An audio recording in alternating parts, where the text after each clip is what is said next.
교육을 하는데 애들이 뭐 대충 그리잖아요. 근데 자기가 그림 그리고 있는데 와서 교장님한테 물어보더랍니다. 선생님, 교장 선생님 어떻게 하면 그림 잘 그릴 수 있어요? 하고 물어보더래요. 그래서 얘들아, 여러 꽃들 중에서 네가 마음에 든 꽃 하나를 선택해. 그리고 나서 그 꽃을 자세히 한번 들여다볼래? 그리고 거기에서 너가 느껴지는 바가 있을 거야. 그걸 그리면 돼. 그런데 그 얘기를 하면서 그 어린아이들이 귀를 쫑긋하고 듣고 있는 모습이 너무 이쁘더래요. 그래서 그 말미에다가 말 하나를 붙였어요. 너희도 이쁘다. 너희도 그렇단다. 그리고 나서 돌아와서 교장실에서 쓴 시가 이 풀잎이라고 하는 시예요. 그래서 나태주 풀잎은 굉장히 유명한, 그래서 많은 사람들이 그 애용하는 그런 시죠. 근데 그분이 6월에라고 하는 시를 또 썼습니다. 6월에. 아이고 잘 안 보이네요. 내용은 어떤 내용이냐면은 가시나무에도 꽃이 피었거늘 이 좋은 계절에 마음아 너는 왜 걱정하고 마음아 너는 왜 주저하느냐, 그런 내용이에요. 간단한 시잖아요. 장미꽃 가시나무에서 꽃이 피어났는데 가시나무에도 꽃이 필 수 있는데 너는 왜 그렇게 걱정하며 살고 왜 이렇게 주저하고 사느냐라고 하는 시였어요. 이번 주에 이 나태주 시인의 책과 시집을 읽으면서 참 많이 도전되었던 그런 내용이었습니다. 가시나무에도 꽃이 필 수 있다라는 내용인데요. 우리는 6.25 70주년을 맞이하고 있습니다. 6.25 70주년은 잘 알다시피 쓰레기더미, 폐허더미, 완전히 망가진 최빈국에서 이제 70년의 역사 속에 우리 민족이 얼마나 놀랍게 이런 축복의 나라가 되었는가를 여실히 보고 있습니다. 의료와 방역에 있어서만 선진국가가 된 게 아닙니다. 최근 미국에서 난 시위를 보셨지 않습니까? 시위의 원인도 그렇지만 시위의 방식도 그렇고 시위를 통해서 보여지는 것들도 우리하고 게임이 안 될 만큼 우리의 수준이 그렇게 높아졌다는 겁니다. 우리는 그걸 인식하지 못하고 있는데 세계가 조명을 하면서 이 코리아의 그 위상이 얼마나 높아져 있는가라는 것을 볼 수 있습니다. 가시에도 장미가 피은 그 실증이 대한민국이라는 겁니다. 영국의 기자가 했던 말처럼 쓰레기 더미에서 꽃을 피우는 것을 내가 한국에서 볼 수 있을 거냐라고 비아냥거렸던 그 말이 실제로 이루어진 것이지 않습니까? 그런데 우리가 그걸 잘 못 느껴요. 우리는 그렇게 못 느끼고 있는 이유는 뭔가? 여전히 우리 삶 속에 가시들이 많이 있어요. 우리나라에 곳곳에 가시들이 있다는 겁니다. 그래서 그 가시들이 아직도 찌르고 아직도 우리의 삶을 후진적으로 만들고 있음을 볼 수가 있습니다. 이것은 가장 큰 가시, 분단이라는 겁니다. 이것이 꺾어지고 이것이 치유가 되어서 꽃피게 되는 날 비로소 우리 사회의 많은 문제들이 극복되리라 생각합니다. 그런 점에서 아직 통일이 되기까지는 과도기라고 하는 이 기간을 우리는 지나고 있는 겁니다. 우리도 사도행전을 통해서 계속 살펴보고 있는 것은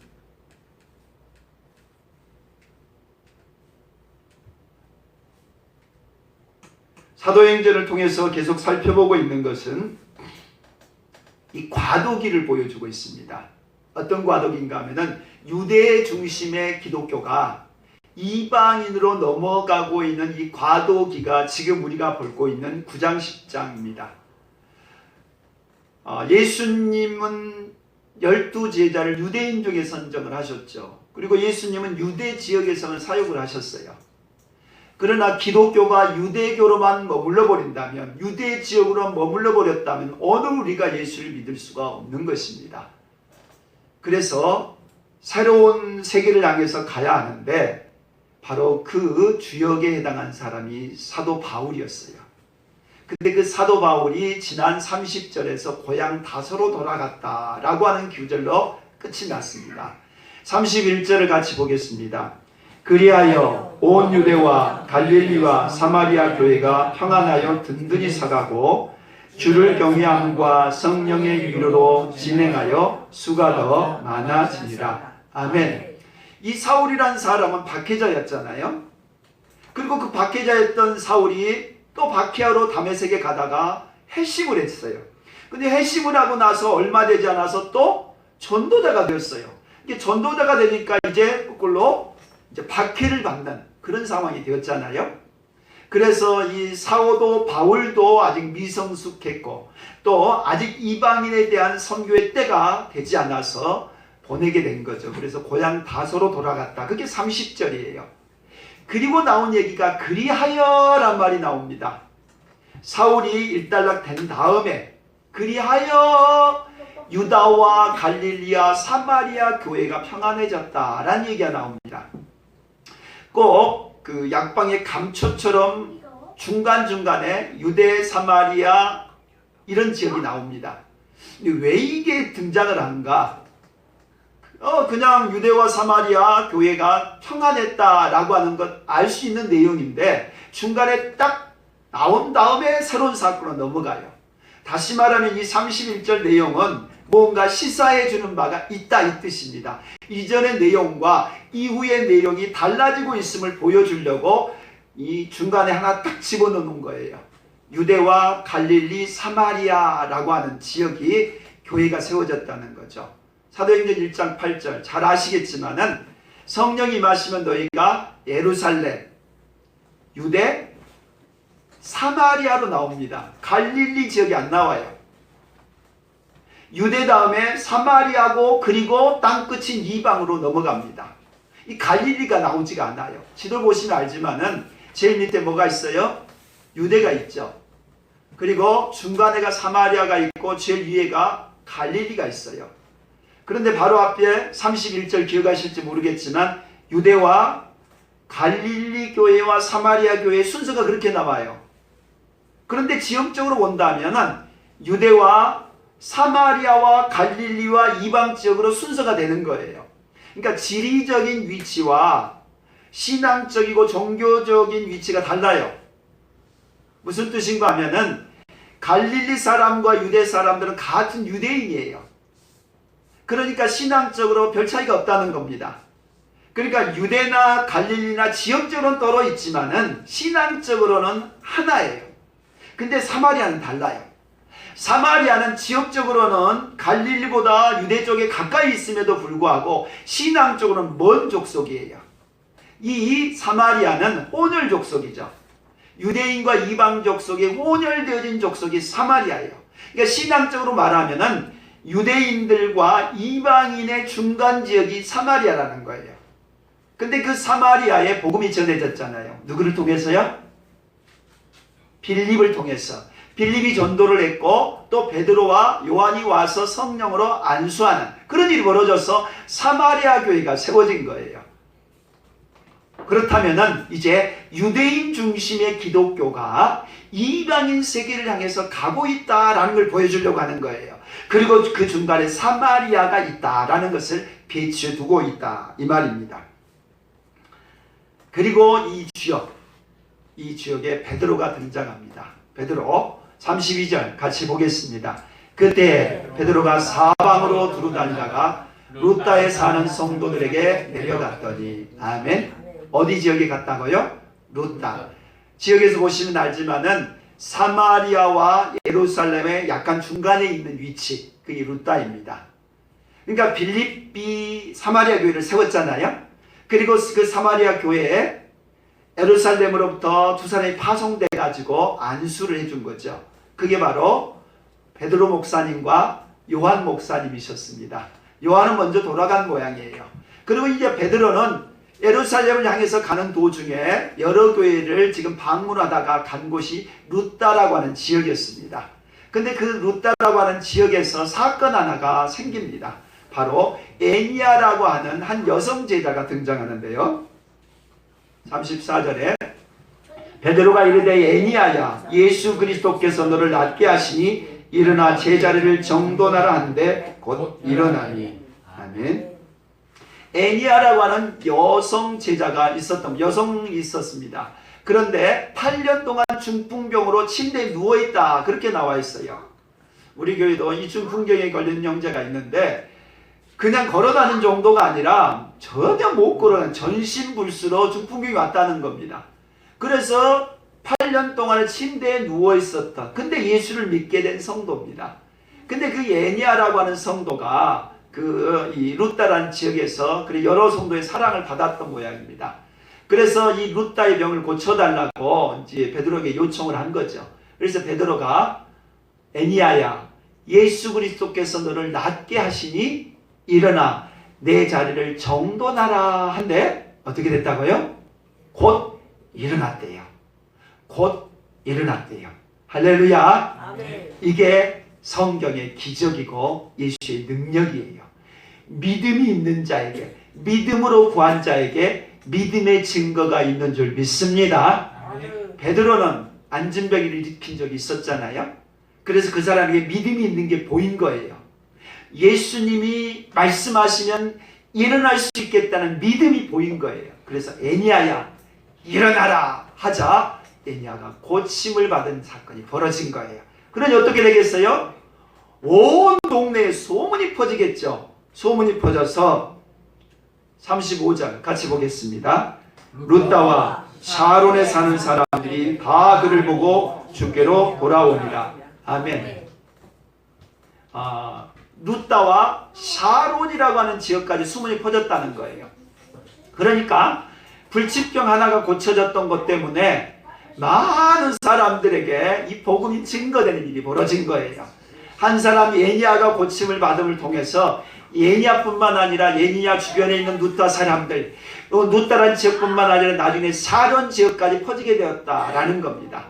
그리고 이제 그 다음에 보면 알지만 또 다른 장소에도 놀라운 기적이 나타납니다. 하나님의 역사가 그와 같습니다. 오늘 우리도 사실은 그래요. 예수님으로부터 시작된 복음이 누군가에게 기적을 베풀어 줬고 누군가에게 복음을 전해줬고 그 복음이 전해져서 오늘 나에게까지 온 거예요. 그러면 나에게 온 복음이 나에게 그치면 안 되겠잖아요. 나를 통해서 흘러가야지 썩지 않는 거지. 누군가는 나를 통해서 예수님을 믿고 예수님께 나오도록 하나님이 나를 통해서 복음을 전하라고 세워주셨다는 거예요.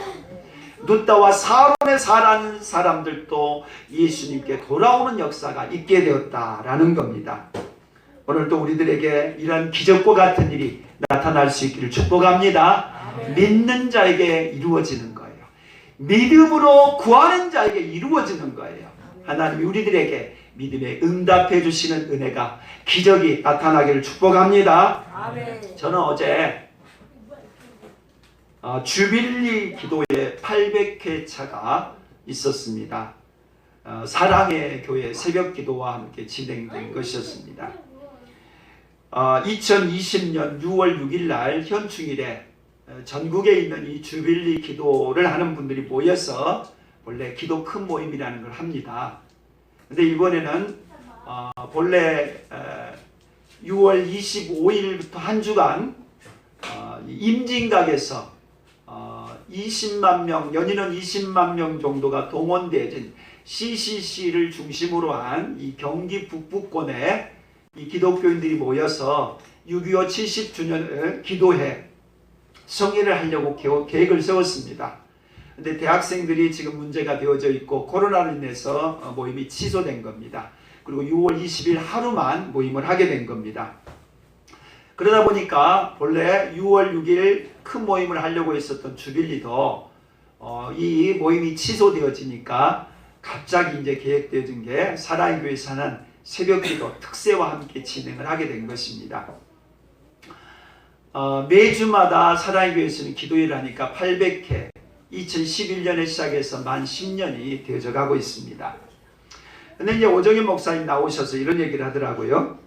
1000회차가 될 때는 평양에서 평양과학기술대학에서 우리가 특세를 하기를 원한다 라고 그 얘기를 하는 것이었어요. 1000회는 앞으로 200회 남았잖아요. 그러면은 만 4년 정도의 기간입니다. 멀지 않은 시간이죠. 그 4년이라는 기간 안에 평양 땅에 가서 특세를 할 수 있기를 원한다라는 그런 선포였습니다. 저는 지금부터 한 2년 전 그런 전망을 한 적이 있습니다. 2020년이 되면 미국 대선이 있을 것이고 미국 대선 이전에 남북관계에 변화가 있을 거다라는 전망을 한 적이 있었습니다. 그럼에도 불구하고 아직 코로나 문제로 북한이 어떤 지경이 지금 됐는지 모르겠어요. 모든 걸 다 틀어막고 있는 상황인데 뭔가는 변화가 될 것 같은데 아직 변화가 나타나고 있지는 않습니다.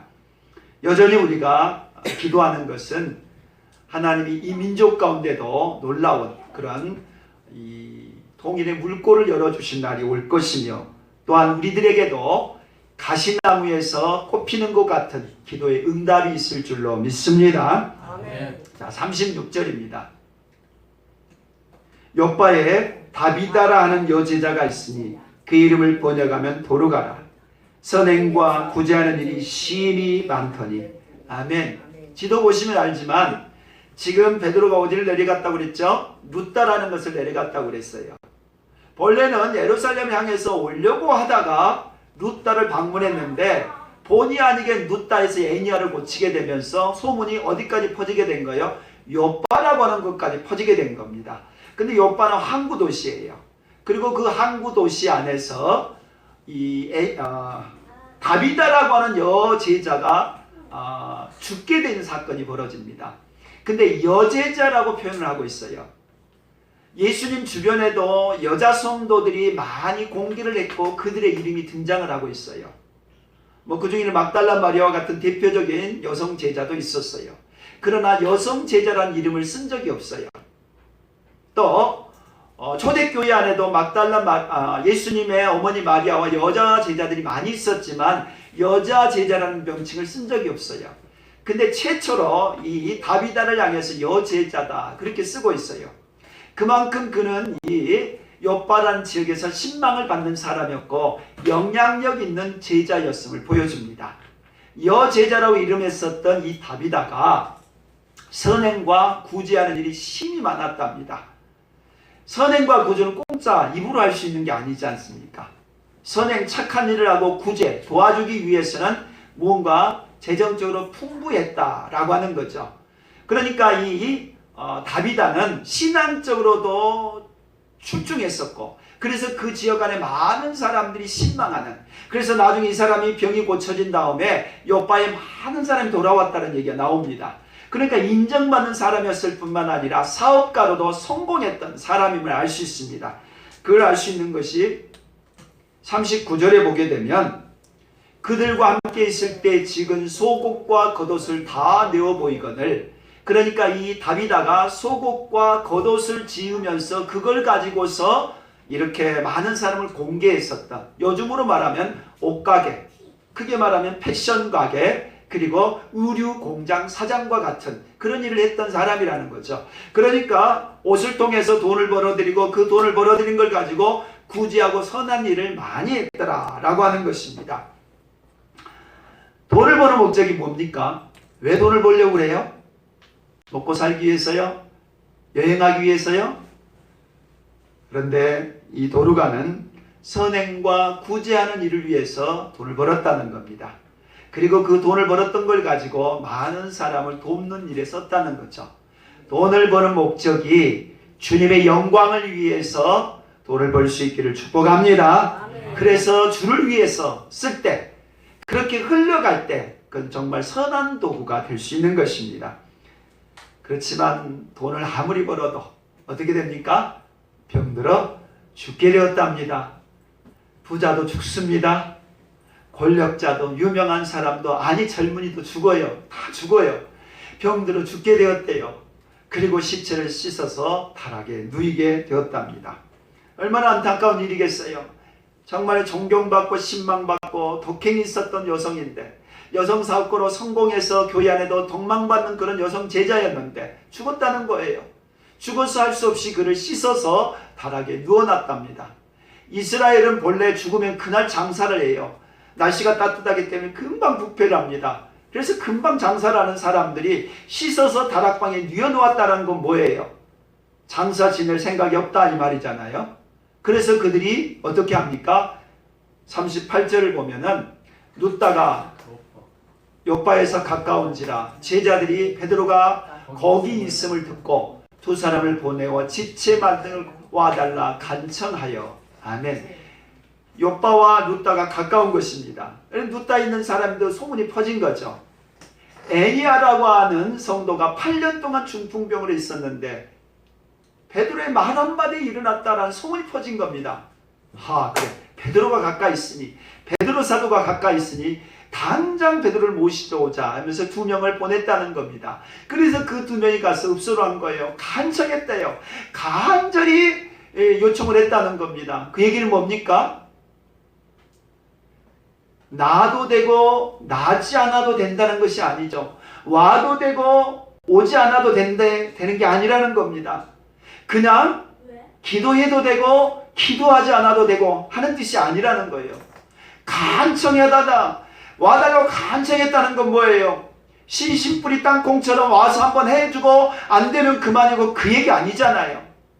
간청했다는 얘기는 뭐예요? 반드시 와서 반드시 기도해주고 기도해서 반드시 나올 수 있을 거라고 믿었다는 얘기잖아요. 아멘. 베드로가 오면은 베드로가 낫게 해주실 거라고 믿었다는 겁니다. 아멘. 그러니까 베드로에게 가서 간청하면서 와달라고 요청을 했다는 겁니다.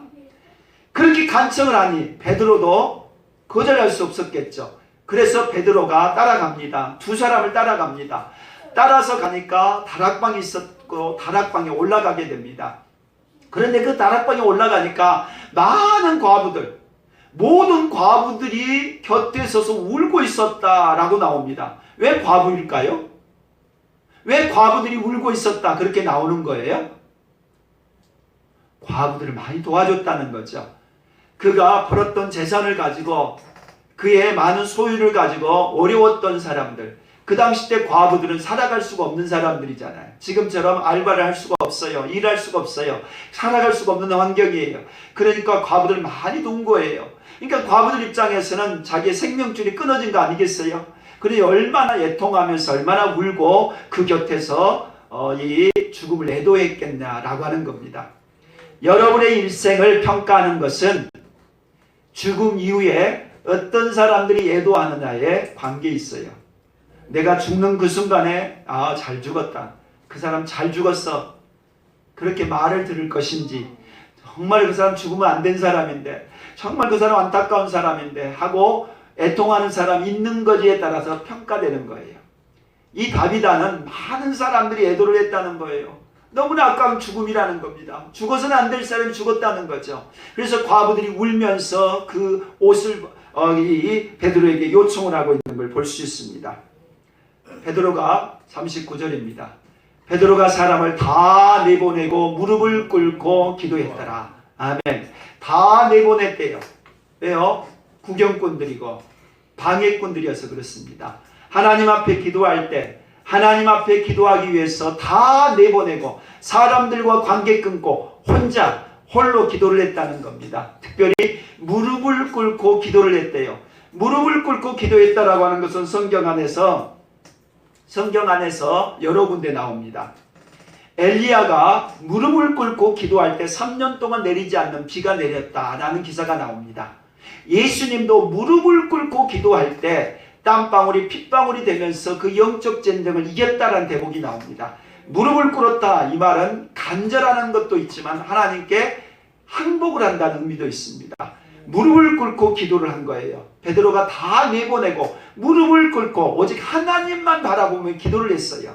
하나님만 바라보며 기도했다라는 표현을 어떻게 알 수 있느냐? 그 다음 장면을 보게 되면 나옵니다. 마가복음 5장 41절 말씀 읽어보겠습니다. 예수께서 그들을 다 내보내신 후에 아이의 부모와 또 자기가 자들을 데리고 아이 있는 곳으로 들어가사. 아멘. 베드로가 지금 하고 있는 모델은 예수님의 모델이에요. 예수님이 한 그대로 하는 겁니다. 야이로의 딸이 12살 난 딸이 병들어 죽었습니다. 그래서 예수님을 초청해서 살려달라고 했을 때 많은 사람들이 원화하고 울고 있었을 때 다 내어 쫓았습니다. 그리고서는 세 제자와 그리고 그 부모님만 데리고 가서 기도를 한 대목이 있었습니다. 다 내어쫓은 거예요. 사람들 다 내보내고 오직 하나님께만 기도를 했을 때 베드로가 그 광경을 본 겁니다. 본대로 하는 거예요. 베드로는 예수님이 한 그대로 사람들 다 내어쫓았습니다. 그리고서는 하나님께만 기도를 합니다. 그리고 돌아섰다라는 대목이 나옵니다. 40절 후반절 읽어보겠습니다. 무릎을 꿇고 기도하고 돌이켜 시체를 향하여 이르되 다비다야 일어나라 하니 그가 눈을 떠 베드로를 보고 일어나 앉은지라. 아멘. 그러니까 그 전에 기도할 때는 시체를 등지고 기도를 했다는 겁니다.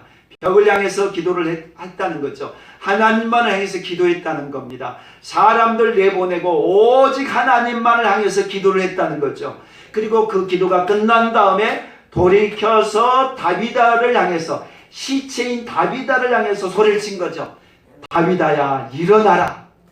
어떻게 됐다고요? 그가 눈을 떠 베드로를 보고 일어나 앉은지라. 할렐루야. 아멘. 할렐루야. 아멘. 이런 기적, 이런 믿음의 역사 일어나길 축복합니다. 아멘. 믿음의 응답이, 믿음의 기적이 나타난 거죠. 다비다야 일어나라 하니까 죽었던 다비다가 눈을 떠서 일어나는, 정말 이건 말도 안 되는 대박 중에 대박 사건이 일어난 줄로 믿습니다. 아멘. 믿는 자에게 일어나는 거예요. 에이 뻥이지. 안 일어나는 사람이죠, 그 사람에게는. 그러나 나도 그 믿음으로 기도해야 되겠다.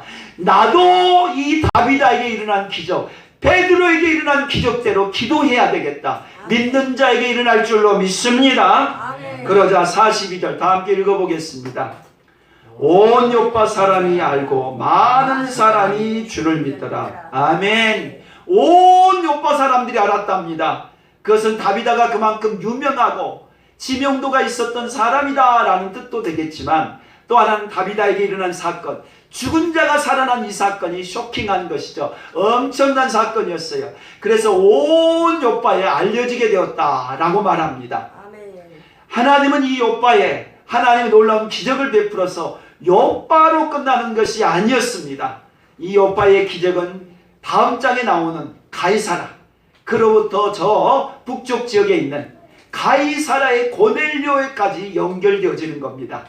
하나님은 이방인 선교 시대를 지금 열어가고 모든 걸 준비시켜 가고 있는 것입니다. 아멘. 그러기 위해서 생각지 않게 루다에서 예니야를 고치게 하시고, 또 옆에 있는 요파까지 가서 다비데를 고치게 하신 후에, 살인 후에 이제는 고넬료 가정에서 이방인 고넬료를 해심시키는 사건으로까지 연결짓고 있습니다. 아멘. 유대인 중심의 기독교가 이방인을 향해서 나아가기 위해서 지금 과도기의 기간을 거쳐가고 있는 것입니다. 오늘 또 우리들에게 가정이든 개인이든 교회든 민족이든 이 과도기라고 하는 기간을 거쳐야 할 때가 있습니다. 바로 하나님의 새로운 역사를 이루시기 위해서 준비시키는 과정들이라고 볼 수 있습니다. 말씀을 마치고자 합니다. 오늘 본문에는 여성 지도자 2명이 나옵니다. 지금까지는 남자들 중심이었습니다. 12사도도 남자였습니다. 7명의 집사도 남자들이었습니다. 다 남자들이었습니다. 그런데 2명의 이름이 등장합니다. 근데 여성입니다. 이 얘기는 뭘 말합니까? 남성 중심의 세계에서, 남성 중심의 교회에서, 남성 중심의 리더십들이 여성들도 이제 리더로서 등장을 하고 있음을 보여주고 있는 거죠. 그러니까 새로운 시대가 오고 있다는 거죠. 남성 중심의, 유대 중심의, 12제자 중심의, 예루살렘 중심의 그 세계에서 이제 이방인을 향해서 넘어가고 있음을 보여줍니다. 그래서 로마서에 보게 되면 여성 지도자들이 등장합니다. 이름들이 많이 등장을 해요. 그러니까 교회 안에 여성 지도자들이 리더였었던 지역이 많이 있었던 거예요. 오늘날도 교회 안에 선신된 사람 여성들이 많잖아요.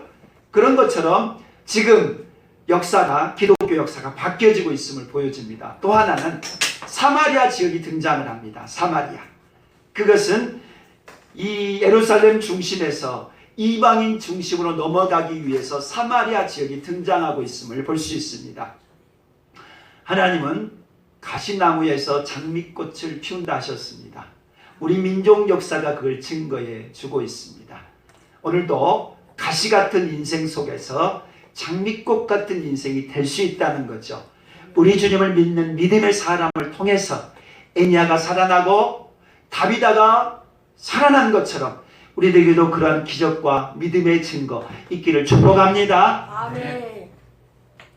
살아계신 하나님, 가시에서 꽃이 피어난 것처럼 죽어버렸던 예수 그리스도가 부활하여 주신 것처럼 이방인 된 우리들, 하나님과 아무런 관계도 없고 태어나서 죽을 때까지 죄만 짓다가 지옥 갈